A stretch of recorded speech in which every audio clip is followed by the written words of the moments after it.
Hello everyone, কি অবস্থা সবার? This is Jhilik from ঝিলিকস art. আসলাম নতুন একটা ভিডিও নিয়ে আপনাদের মাঝে। আজকে আমি আপনাদের সাথে বসুন্ধরায় কাটানো কিছু মুহূর্ত শেয়ার করব। আসলে বেসিক্যালি বসুন্ধরায় গিয়েছিলাম, আমার বান্ধবী এসেছিল, ওর সাথে আমার অলমোস্ট 2 ইয়ার্স পরে দেখা হবে। ও চিটাগং থেকে এসেছে, ও চিটাগং থাকে। আগে যখন ঢাকাতে থাকতো তখন মোটামুটি ভালোই দেখা হয়তো, অ্যাটলিস্ট বছরে 2 বার তো দেখা হতো। বাট এখন আসলে সবাই যার যার লাইফ নিয়ে ব্যস্ত, কেউ সংসার করছে, কেউ জব করছে। মানে আমাদের ইচ্ছা থাকলেও আমরা দেখা করতে পারি না। এই যে আমার বান্ধবী চলে আসছে, আমি ওর সাথে একটু ভিডিও করে নিচ্ছিলাম। ও আমার জন্য একটা গিফট নিয়ে আসছে, আমি গিফটটা দেখলাম, দেখে ওর সাথে একটু ভিডিও করলাম। তারপরে আমরা কর্ন খেতে চলে গেলাম বসুন্ধরায়। তো সুইট কর্নটা ওখান থেকে অর্ডার করলাম এবং লেমন মিন্ট অর্ডার করলাম, কারণ ভাইয়া আর ভাইয়ার বেবি মানে আমার বান্ধবীর ছেলে ও আসতে একটু লেট করছিল, তো আমরা একটু ওদের জন্য ওয়েট করছিলাম। আর আমি আসলে কয়েকদিন ধরে ভেবেছিলাম ওর জন্য গিফট কিনবো, কারণ রিসেন্ট ওর বার্থডে গিয়েছে। তো কিনবো করে কেনা হয় না, এই জন্য ওকে নিয়েই চলে গেলাম গিফট কিনতে আড়ংয়ে।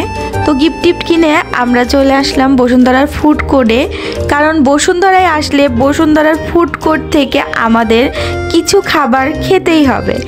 আর বসুন্ধরার ফুড কোর্টের সব থেকে বেশি যেটা আমাদের ভালো লাগে সেটা হলো এই যে ছোলা ভাটোরা এবং ধোসা। আসলে অনেক জায়গায় ছোলা ভাটোরা ধোসা খাওয়া হয়েছে, বাট বসুন্ধরাটার টেস্ট অন্য টাইপের হয়, অন্য লেভেলের শুধরায়। আগে যখন সবাই ভার্সিটিতে ছিলাম তখন সবাই বসুন্ধরার পাশেই থাকতাম, মানে হেঁটে গেলে হয়তো বা 10 মিনিট লাগবে বা রিক্সায় 20 টাকা ভাড়া নিত। আমরা মাঝে মাঝে আমরা বান্ধবীরা চলে যেতাম। ও আমার কলেজ ফ্রেন্ড প্লাস আমরা রুমমেট ছিলাম। আমরা কিন্তু একসময় অনেক মজা করতাম। এই যে বসুন্ধরা আসলে আমরা এই ঢাকাইয়া থেকে ধোসাটা খাওয়া হয়, ওদের ধোসাটা আমাদের ভালো লাগে। তারপর ইন্ডিয়ান স্পাইসি থেকে আর বেক পাস্তা অর্ডার দেওয়া হয়ে গেল। বেক পাস্তাটা টেস্টি ছিল আর অনেক পরিমাণ চিজ দিয়েছিল, আমাদের কাছে ভালো লেগেছে। আর মেয়োনিজের পরিমাণটাও ভালো ছিল। ভাইয়া চলে এসেছে।